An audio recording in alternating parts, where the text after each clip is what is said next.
Salam sejahtera, salam sehat, salam kebahagiaan untuk kita semuanya. Teman-temanku semuanya, pada kesempatan kali ini saya ingin mengomentari tentang mundurnya Kepala Otorita IKN, teman-teman.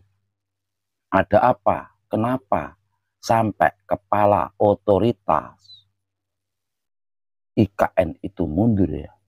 Itu yang menjadi pertanyaan kita sampai saat ini. Dan ini semuanya menjadi teka-teki kita semuanya, teman-teman, untuk ada apa sebenarnya?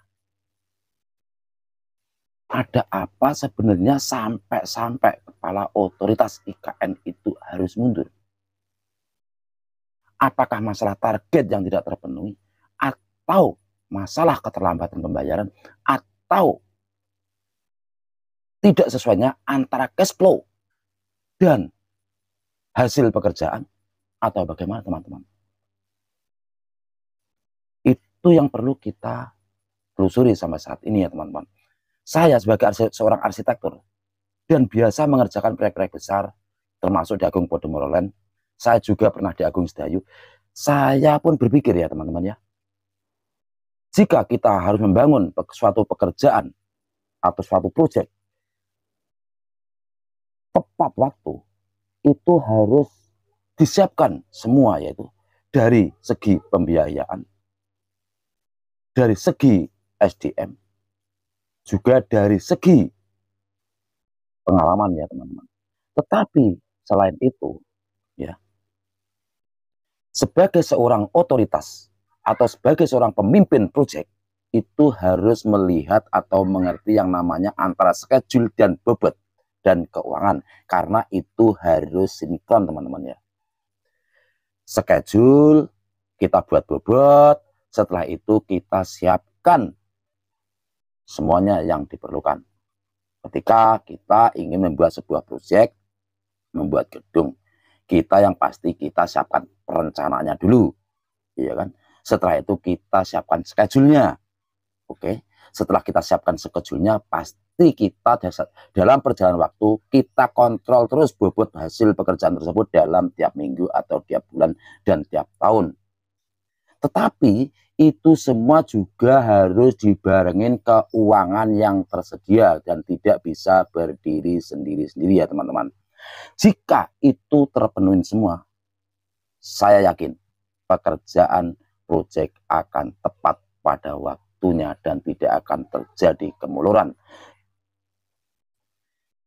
Tetapi kalau saya melihat dari seorang Bambang Susantono, itu adalah orang yang hebat. Dan juga Pak Doni Rahayu adalah seorang arsitek yang handal, lulusan Amerika Serikat yang pernah meniti karir di Sinarmas. Oleh karena itu saya tahu mereka berdua orang yang bukan sembarangan. Tetapi kenapa mereka harus sampai mundur? Berarti ada hal-hal yang tidak sesuai atau tidak sinkron menurut pemikiran-pemikiran ketua otoritas tersebut ya, teman-teman. Kalau saya melihat mungkin mereka berdua mempunyai tekanan dari pusat untuk segera menyelesaikan pekerjaan tersebut, tetapi mereka tidak didukung oleh sumber daya atau mungkin dari segi keuangan atau mungkin dari SDM yang lain, atau mungkin dari hal ya seperti contohnya pembebasan lahan juga seperti itu, teman-teman. Karena sebuah proyek akan tepat waktu jika sebelumnya kita siapkan perencanaannya. Salah satu contohnya adalah kita siapkan perencanaan dulu, kita siapkan gambarnya dulu, master plan-nya dulu. Setelah itu kita bikin schedule-nya. Pekerjaan itu kita laksanakan dalam jangka berapa tahun atau berapa minggu atau berapa hari. Di dalam perjalanan kita pastinya kita bikin bobot. Setelah kita menentukan schedule-nya, kita harus isi bobot atau progres pekerjaan dalam tiap minggu, tiap bulan, dan tiap tahun, dan sampai finishing ya, teman-teman. Tetapi jika itu tidak terjadi, mungkin kesulitan mungkin bisa terjadi karena dari keuangan yang tidak sinkron. Walaupun kita mempunyai perencanaan yang sangat kuat, kita mempunyai schedule yang sangat bagus untuk kita pikirkan, termasuk waste dan resikonya segala macam kita pikirkan. Tetapi jika keuangan itu macet, ya kita tidak bisa berbuat apa-apa, teman-teman. hanya cuman gagasan-gagasan, rencana dan rencana. Akhirnya yang terjadi pembayaran kita terhadap tenaga kerja kita molor yang mengakibatkan tenaga kita kerja akan malas-malasan bekerja ya teman-teman. Itu yang terjadi. Jika tenaga kerja malas-malasan, jadi semua pekerjaan akan berefek jadi juga terlambat.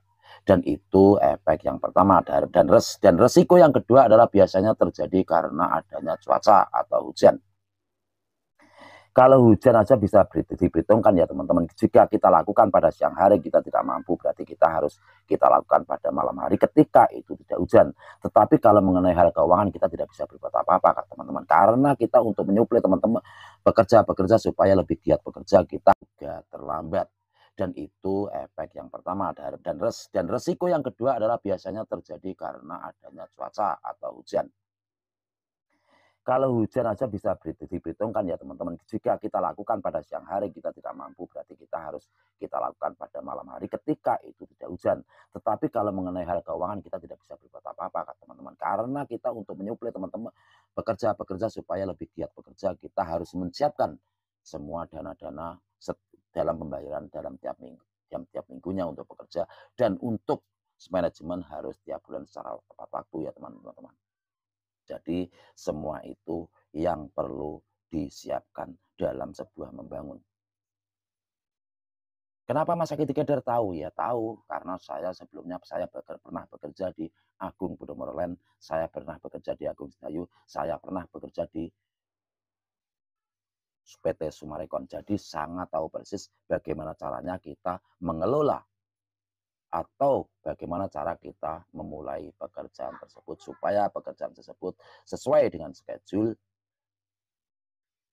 dan sesuai dengan kualitas pekerjaan itu. Otomatis kita harus didukung semua komponen-komponen seperti keuangan, das SDM, juga jangan sampai keterlambatan dari segi material teman-teman. Itulah yang biasa terjadi. Tapi kalau saya melihat mundurnya ketua otoritas itu bukan dari masalah mereka tidak bisa. Kalau saya melihat dari latar belakang mereka seorang yang hebat. Pak Bambang Susantono adalah seorang pakar infrastruktur, sedangkan Pak Doni Rahayu adalah seorang arsitek lulusan Amerika Serikat yang handal sekali, yang pernah bekerja di PT Sinarmas yang notabene adalah PT pengembang yang sangat besar. Tetapi dari segi ini sampai Pak Bambang Susantono dan Pak Doni Rahayu harus mundur dari ketua dan wakil ketua otoritas IKN. Itu ada apa ya teman-teman? Kalau publik berpikir, mungkin itu dari macetnya keuangan. Kalau saya sendiri berpikir. Karena kalau proyek itu, kalau dari keuangannya lancar, semuanya akan lancar. Karena saya pernah bekerja di sebuah proyek manajemen itu selama 10 tahun, jadi saya tahu persis bagaimana caranya membangun kecepatan, bagaimana mengatasi risiko dalam cuaca, atau bagaimana cara mengendalikan SDM kita supaya SDM kita bekerja dengan semangat. Itu yang harus kita mengerti. Tetapi kalau saya melihat dari mundurnya wakil ketua dan ketua otoritas IKN ini bukan dari itu saja. Kalau saya melihat kemungkinan besar adalah dari pembiayaan yang keterlambatan. Sedangkan dari pemerintah atau dari Pak Presiden Jokowi menuntut pekerjaan tersebut harus sesuai tepat waktu. Tetapi tidak didukung dengan pembiayaan atau dana yang tersedia untuk menyelesaikan pekerjaan-pekerjaan itu. Jadi kita tidak bisa menyalahkan kepada ketua dan wakil ketua otoritas IKN. Jadi kita harus mencari sebenarnya salahnya di mana. Tetapi saya sebagai seorang project yang lama bekerja di project juga yang sering biasa mengerjakan master plan, perencanaan juga desain juga sebagai arsitektur, saya mempelajari hal-hal demikian yang sering terjadi walaupun proyek sekecil apapun. Kalau kita tidak didukung dengan keuangan yang cukup, persediaan yang cukup, SDM yang cukup, semuanya itu akan molor teman-teman semuanya. Jadi menurut saya ketua dan wakil ketua dituntut untuk melakukan kecepatan pekerjaan, tetapi cuma lewat omongan saja, tidak didukung dengan keuangan yang cukup oleh pemerintah, sehingga ketua dan wakil ketua tidak bisa berbuat apa-apa tanpa didukung keuangan, karena imbasnya nanti akan berefek pada tenaga kerja, sampai kuli, sampai tukang, sampai sapon-sapon pun nanti akan kelabakan semua dan akan menjadi hancur semuanya, teman-teman, semuanya. Itulah yang jika kita melihat kenapa wakil ketua dan ketua IKN, otoritas IKN itu mundur kalau saya melihat dari sana. Karena apa? Notabene mereka berdua adalah orang-orang yang syarat pengalaman di bidang infrastruktur dan bidang arsitektur dan perencanaan. Jadi tidak mungkin dia tidak bisa melaksanakan kecuali mereka tidak didukung dengan keuangan yang cukup. Ketika mereka didukung dengan keuangan yang cukup, saya yakin mereka berdua adalah orang-orang yang handal, yang bisa dipertanggungjawabkan dalam pekerjaannya. Karena yang disiapkan adalah master plan, gambar, schedule dan bobot, dan sampai endingnya kita harus tahu semuanya. Itulah semua yang terjadi di IKN. Kalau saya, prediksi saya adalah seperti itu. Dan kalau saya melihat dengan kekacauan itu, tidak adanya investor-investor dari negara lain atau dari swasta-swasta lain untuk mendukung pembangunan IKN tersebut. Sehingga jika investor-investor itu susah masuk atau ragu untuk masuk, berarti semuanya akan menjadi terlambat. Tetapi saya berpikir IKN itu harus jadi ya teman-teman, tetapi jangan dipaksakan. IKN itu harus mempunyai planning, harus jadi.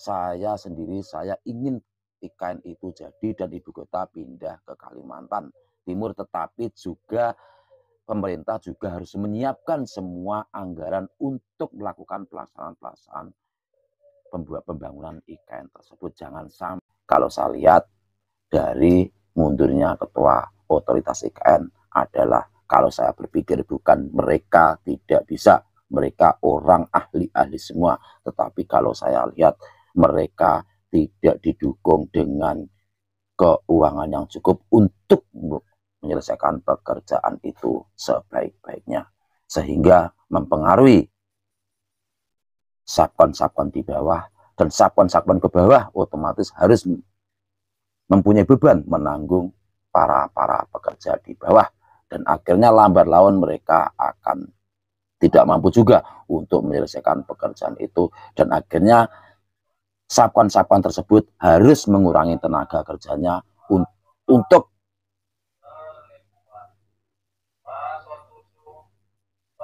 mengendalikan pengeluaran keuangan setiap bulannya atau setiap minggunya untuk pembayaran tenaga kerja.